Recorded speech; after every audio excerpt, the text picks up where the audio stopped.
எல்லாருக்கும் வணக்கம். ஸோ இன்னைக்கு நம்ம வந்துட்டு பர்பஸ் கோர்ஸ் ஓட ரிவ்யூ கால் நம்ம ரகுநாதன் அவங்களோட வந்துட்டு இருக்கோம். ஸோ சொல்லுங்க ரகுநாதன், நீங்க எப்படி இருக்கீங்க?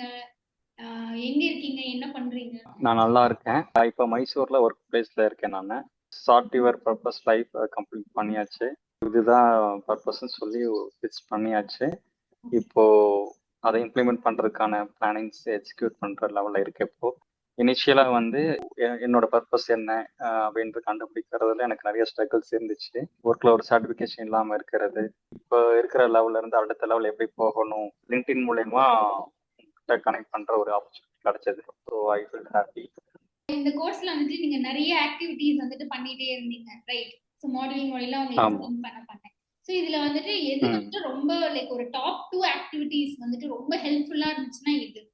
என்னோட ஸ்கில்ஸ், ஃபேவரட் ஸ்கில்ஸ் நான் டாப் 10 அண்ட் வேல்யூஸ் டாப் 10. அது வந்து ட்ரைட்ஸ், அந்த அசஸ்மெண்ட் ரொம்ப நல்லா இருந்தது.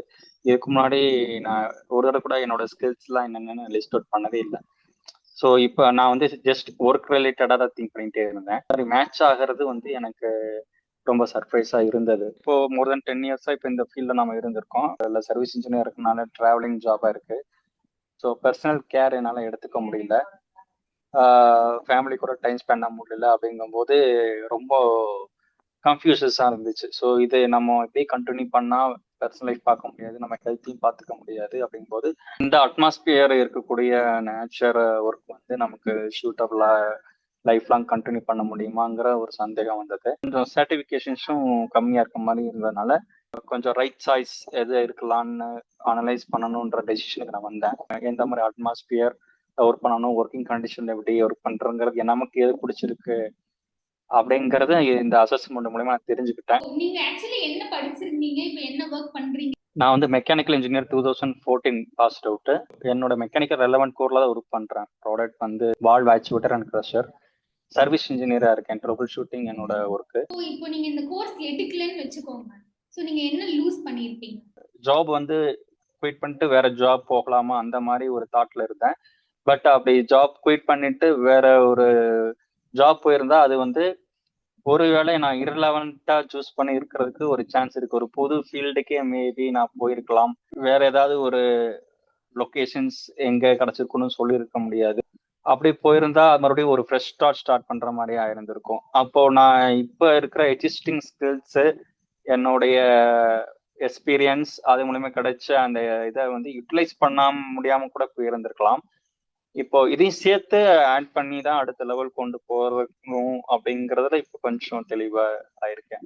இதுக்கு முன்னாடி இந்த பர்பஸ் பத்தின क्वेश्चनலாம் வரும்போது நீங்க என்ன ட்ரை பண்ணீங்க? ஸோ அது ஸ்பிரிச்சுவல் ஓரியன்டா தான் அது போயிட்டு இருந்தது. ஜஸ்ட் புக்ல படிக்கிறது, அப்பப்போ கொஞ்சம் பிடிச்ச கோயிலுக்கு போயிட்டு வர அந்த மாதிரி இருந்தது. நம்ம கெரியர்ல பர்பஸ் ஓரியன்டா போகணும் அப்படிங்கிற தாட் வந்தது இப்போ.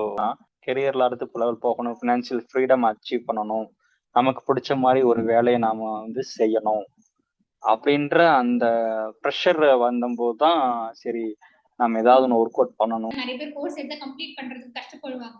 நீங்க எப்படி அதை வந்துட்டு ஃபுல்லா கம்ப்ளீட் பண்ணீங்க? எப்படி இருந்துச்சு அசைன்மெண்ட்? என்னோட ஒர்க் நேச்சருக்கு ரொம்ப ரொம்ப கஷ்டம் தான். நான் கம்ப்ளீட்டா டிராவலிங்ல தான் இருப்பேன். நைட் டிராவல்ஸ் பண்ணுவேன். எனக்கு மினிமம் 4 to 8 9 ஹவர்ஸ் டிராவல் வந்து ரெகுலரா நான் பண்ணிட்டு இருக்கேன். நிறைய டிஃப்ரெண்ட் ஆங்கிள் அசஸ்மெண்ட் பண்ண முடிஞ்சு. ஒர்க்கிங் கண்டிஷன், எந்த மாதிரி பீப்புளோட ஒர்க் பண்ணணும், எந்த மாதிரி லொக்கேஷன்ஸ்ல ஒர்க் பண்றோம், அந்த மாதிரி கண்டிஷன்ஸ் எல்லாம் கூட அசஸ்மெண்ட்ல வந்தது. ஸோ அப்படிலாம் நான் திங்க் பண்ணது இல்லை. ஜஸ்ட் அடுத்து என்ன பொசிஷன் போகணும், என்ன கம்பெனி போகணும், அப்படித்தான் திங்ஸ் போயிருக்கு. சரி என்ன ஸ்கில்ஸ் ஆட் பண்ணலாம் அப்படின்ற மாதிரி தான் போயிட்டு இருக்கு. இந்த மாதிரி ஃபேக்டர்ஸ் எல்லாம் கூட நம்ம இன்க்ளூட் பண்ணிக்கணும் அப்படின்ற மாதிரி நாலேஜ் எனக்கு முன்னாடி இல்லை. என்னோட ஒய்ஃப் கூட சேர்ந்து எந்தெந்த ஊர்ல நம்ம போய் இருக்கலாம் அப்படிங்கலாம் கூட டிஸ்கஸ் பண்ணோம்.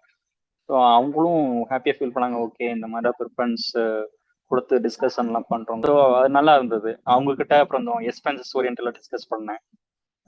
காஸ்ட் எப்படிலாம் ஒர்க் அவுட் பண்ணலான்னு. ஸோ அதுவும் அவங்க அப்ரிஷியேட் பண்ணாங்க.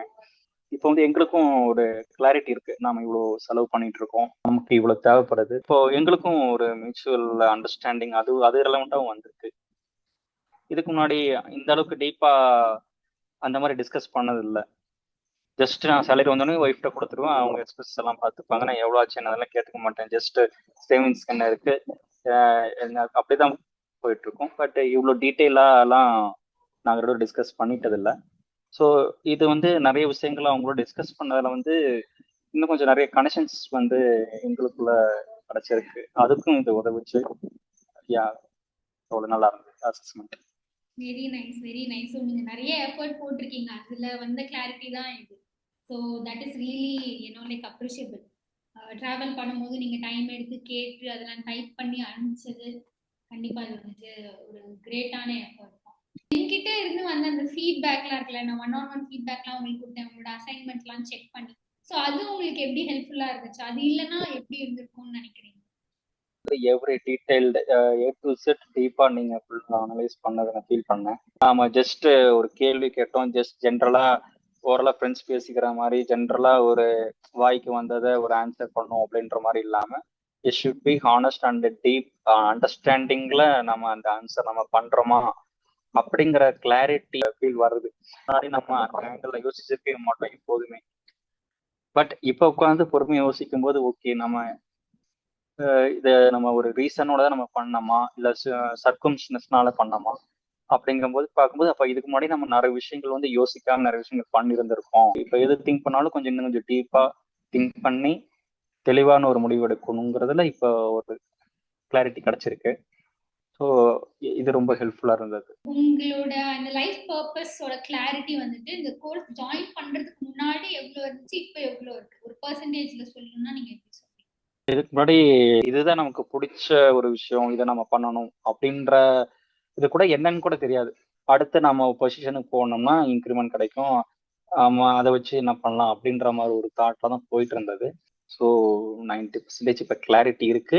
90% வரைக்கும் வந்தது, it's really great. Genetic orient history relevant என்னென்ன ஒர்க் பண்ணாங்க அந்த ஹிஸ்டரி நம்ம எடுக்கும்போது என்னோட கிராண்ட் ஃபாதர் ஹீலரா இருந்திருக்காரு, அது வந்து கண்டுபிடிச்சது ரொம்ப எக்ஸைட்மெண்ட்டா இருந்தது. ஸோ ரொம்ப இது ஜஸ்ட் ஒரு ஃபார்முலா மாதிரி ஜஸ்ட் அனலைசிங் ஒரு 7 ஃபார்முலா அப்ளை பண்றோம் அப்படின்ற மாதிரி இல்லாம அது ரெலவெண்டான நம்மளோட லைஃப் ஹிஸ்டரிஸ் லைஃப் ஸ்டோரிஸ் பிஹைண்ட்ல இருந்து எடுத்துட்டு வந்து அதுல இருந்து ஒர்க் அவுட் பண்ணி ஃபேக்டர்ஸ் இதுல கொண்டு வந்து மேட்ச் பண்ற இந்த மெத்தட்ல வச்சு கொஞ்சம் டிஃப்ரெண்டா இருக்கு. சோ ஆஸ் அ மென்டார் என்னோட குணங்கள்ல வந்து எது உங்களுக்கு ரொம்ப ஹெல்ப்ஃபுல்லா இருந்த மாதிரி உங்களுக்கு தோணுது? நீங்க கைட் பண்றதுல வந்து இவர் ஹானஸ்டா டூ அசைன்மெண்ட் சொல்லி ஃபாலோ பண்ணது வந்து மோஸ்ட்லி யாரும் பண்ண மாட்டாங்க. ஸோ நீங்க வந்து அந்த புஷ் கொடுத்துட்டே இருந்தது உங்க சைடு இருந்தது, இவர் மோட்டிவேட் பண்ணிட்டே இருந்தீங்க, பண்ண முடியும் பண்ணுங்கன்னு சொல்லி மோட்டிவேட் பண்ணிட்டே இருந்தது வந்து. ஸோ அதுவும் ஒரு ரீசன், நான் சரி ஓகே பண்ணணும் இன்னைக்கு எப்படியாவது அனுப்பிச்சிடணும் அப்படின்ட்டு அந்த அசஸ்மெண்ட்டை மறுபடியும் ஃபோக்கஸ் பண்ணி பண்ணிட்டே இருந்தேன். ஸோ அந்த ஃபாலோ உங்க சைடு வந்து அது இருந்தனால தான் இந்த சீக்கிரம் முடிச்சு என்ன லேட் ஆயிருக்கும். எவ்வளவு டைம் எடுத்தது அப்ராக்சிமேட்லி ஆன் ஆவரேஜ் ஒரு அசைன்மெண்ட் முடிக்கணும்னா உங்களுக்கு எவ்வளவு டைம் எடுத்தது? ஒரு 2 hours ஜஸ்ட் மேலோட்டமா கேட்டோம், கடகரன்னு டைப் பண்ணி அனுப்பிச்சோன்னு இல்லாம கொஸ்டின்ஸ் என்ன எந்த அளவுக்கு நல்லா டீப்பா புரிஞ்சுக்க முடியுமோ புரிஞ்சுட்டு ஆன்சர் பண்ணணுங்கிறதுனால நான் நிறைய டைம் எடுத்துக்கிட்டேன். சோ இந்த கோர்ஸ் வந்துட்டு நீங்க யாருக்கு ரெக்கமெண்ட் பண்ணுவீங்க? நான் எல்லாருக்குமே ரெக்கமெண்ட் பண்ணுவேன். ரொம்ப நன்றி. சோ சில பேர் வந்து யோசிச்சுட்டு இருப்பாங்களே இந்த கோர்ஸ் வந்துட்டு ஜாயின் பண்ணலாமா வேண்டாமா அப்படின்ட்டு, அவங்களுக்கு நீங்க என்ன சொல்றீங்க? இல்ல, என்னோட எக்ஸ்பீரியன்ஸ் சொல்லுவேன், என்னோட பர்பஸை நான் வந்து எப்படி கண்டுபிடிச்சேன், அது மூலமா எனக்கு என்ன கிளாரிட்டி வந்தது, அதை பார்க்கும்போது அவங்களுக்கு ஒரு பாசிட்டிவ் ஃபீல் வரும். ஓவரால் ரேட்டிங் எவ்வளவு கொடுப்பீங்க? 5 ஸ்டார்ஸ் அப்படின்னா ரேட்டிங் நீங்க எவ்வளவு கொடுப்பீங்க? ஹானஸ்டா நீங்க ஜென்யூனாவே சொல்லலாம். இல்ல 5 out of 5 தான். Great work. Thank you so much.